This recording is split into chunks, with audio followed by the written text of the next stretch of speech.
this was the best game of Wild Card Weekend by far so far. We'll see if the Vikings and the Rams live up to this billing. It felt like the team that had the ball last was going to win this game, and it really just came down to who made less mistakes. And the Baker fumble was the turning point of the game. That's pretty much it. The lone mistake that the Tampa Bay Buccaneers made ended up being the reason why they're probably not celebrating tonight. And unfortunate for Baker because I thought that he played a pretty great game. He had one miscommunication with him and McMillan that led to this. It sucks. Bucky Irving had himself a solid ball game. Mike Evans, of course, he dominated the matchup versus Lattimore. Really didn't matter who was playing defense on him. He was getting the better of him. Kate Otten made some nice plays. But at the end of the day, like you said, Joel, whoever was going to get the ball last was going to win this game. And I have to give a lot of credit to the balls that the Commanders showed throughout the entirety of this game. On third and short, on fourth and short, they were aggressive. They knew what they wanted to do. They trust their rookie quarterback in these high leverage situations. And almost every single time he stepped into the plate and he was able to pull it out. The fourth down in the red zone, you could argue that was defensive pass interference. So that's another one that, hey, that's one of those that they went for it. It didn't work out. But if you ask me, I think that they could have stayed on the field if the flag was thrown like it should have been. But regardless, you have to give nothing but praise to Jayden Daniels and the Washington Commanders. The level of playmaking that he provides, it's changing the landscape of how we view the Washington Commanders for the future. When you have a difference at the quarterback position, when you have this level of playmaking brought to your team, yeah, we're talking about a potential Super Bowl caliber team. Maybe not this season, but years down the road because you have a pillar that you can now build around. You start to get a little bit more skill positions, players on this team. You start to get a little bit more on that defense. And when you have Jayden Daniels playing at this level, when he can throw as accurately as he can, when he can extend plays the way that he won this game with his legs tonight.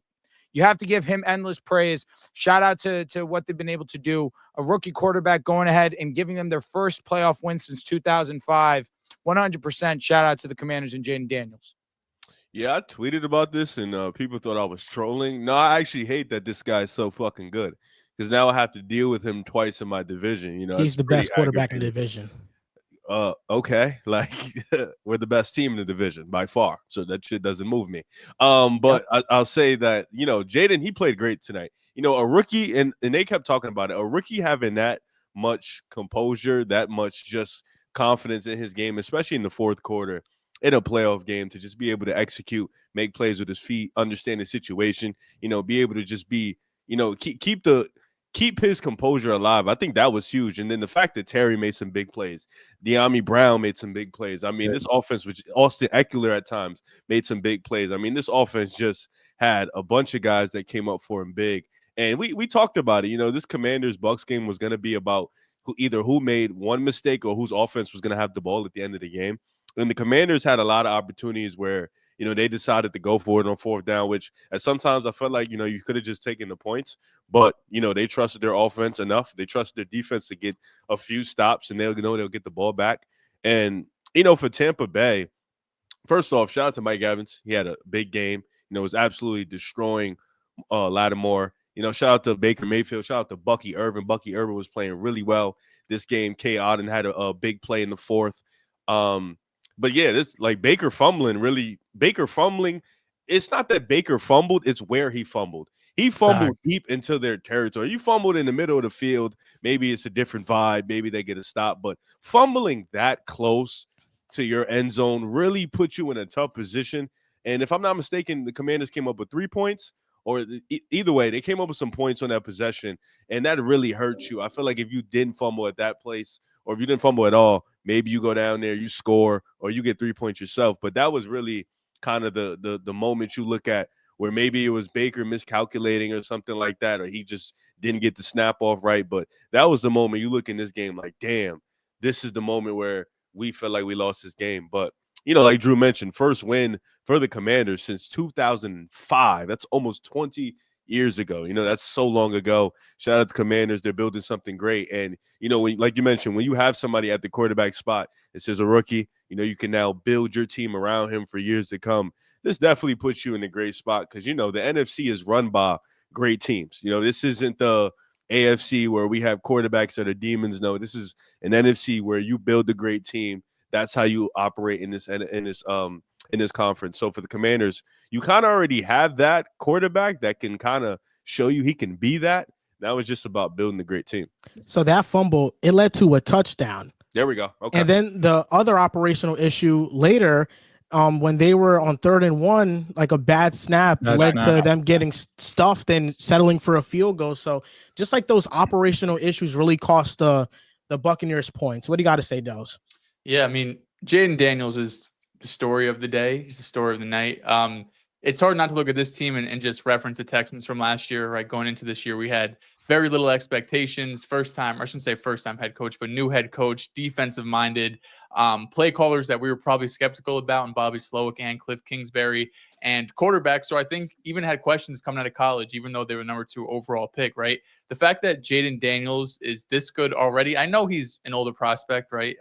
The fact that he's this good, this ready, and is already winning playoff games and is not looking outmatched going up against Todd Bowles, it really goes to show how great this guy is and what he's going to be. I tweeted out the way we were talking about Jordan Love and CJ Stroud last year, Jayden Daniels should be in the same conversation, right? He should be looked at as a top 7, top 8 quarterback after the year he just put up, especially when you look around and it's Terry McLaurin as wide receiver 1, and he's been working with Diami Brown and Zacchaeus, and Zach Ertz is having a rejuvenated season in Washington. He isn't really doing it with the most skilled players to help him out, right? So what he's been able to do this year to get a playoff win on the road, insanely impressive. It felt like as the game got on, he got more comfortable too. I felt like those first couple possessions, those first couple of drives, Todd Bowles was sending a ton of pressure, and he didn't do a great job, I thought, of dealing with it. But as the game got on, he got more and more comfortable. Of course, he was using his legs a ton too, but this looks like another superstar quarterback. And the NFC needs superstar quarterbacks because they're all in the AFC right now.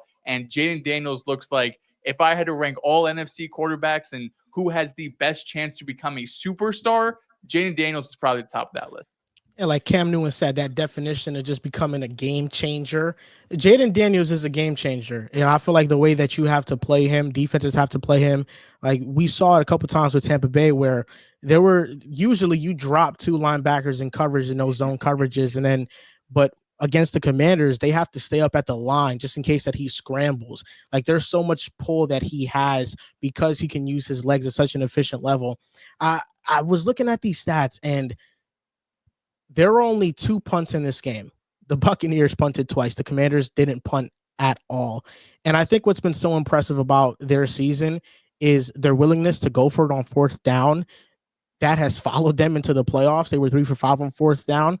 But also, like, this is legitimately a top 5 offense this year, being led by a rookie quarterback. And I think that's what makes it that much more impressive. And the Buccaneers, it's going to suck not watching their offense anymore because I think Liam Cohen might be gone. He's that good of a play caller. And this wasn't even like the best Baker game. Baker had some good moments. Mike Evans dominated the Lattimore matchup. But the bright spot of their offense really was the ground game. Like Bucky Irving was just dominating them, and the Commanders have their work cut out for them trying to defend David Montgomery and Jahmyr Gibbs next week.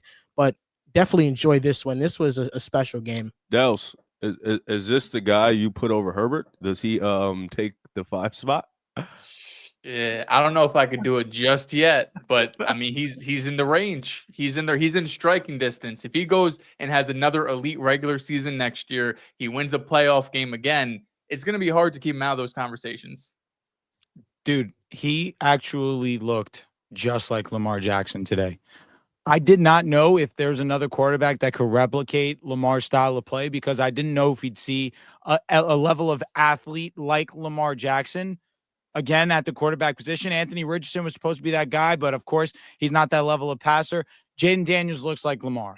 And if you look like Lamar, that means that you're in conversations for being one of the best quarterbacks in the league. We have these super chats. Santos goes, I'll be rooting for Joel Moran and Drew's Rams tomorrow. And glad the Eagles won today so Riff can show up to work. If the Eagles would have lost, you wouldn't have been here, Riv? I don't entertain Santos. Oh, that's it? We're done with him? Yeah, Santos was really trying to get a tweet off on my Broncos. Yeah, I don't he tried like 4 different times. I didn't see if any of them banged, though. Chris Bass goes, no, you can't hop on the bandwagon, Mr. Moran. You said Jayden was going to be a bust. Also, Daniels clears love.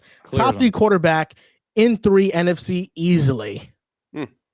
Did you say that Jayden was going to be a bust? You said that? I probably did. Oh, no, probably. 100%. Did you guys see they had a graphic, the Commanders' 4th down conversion percentage this year? It's probably 87%. 87. Yes. Their Do you know the first second place, what their percentage is? probably like 50%. It's Lions. Buffalo is at 72%. You have 4 teams at 70+%, but it's 72%. Buffalo, Washington, 87%. They're both just spitballing answers. The Commanders, the first time they missed on 4th down was in this game. Coming into this game, they were perfect. Every 4th down, they converted coming into this game, but they missed 2, and that's what brought the percentage down. No, but I watched Jayden with fresh eyes now after basically the first 3 weeks. Like, it's pretty much. Yeah, when you do it at an NFL level, who really cares what you do in college? So Caleb Belts says Jayden Daniels has entered top 5 conversations. I don't know, Dels. You're taking him over Matty Stafford already? Nah, I think Stafford's still over him. Herbert's 6 now anyway, right? Like, he's not 5 anymore. He's 6. So we don't even got to talk about Herbert just yet. Oh, poor Herbert. He's dropped so far down. My goodness. Okay. Ipatayo Fadayomi says, I can't believe I paid to say this, but Joel rooting for Green Bay and Skull is illegal in 50 states. He's right. But for real, keep the content up, gang. Okay. So does this mean that I have to pick between one of them? Yeah.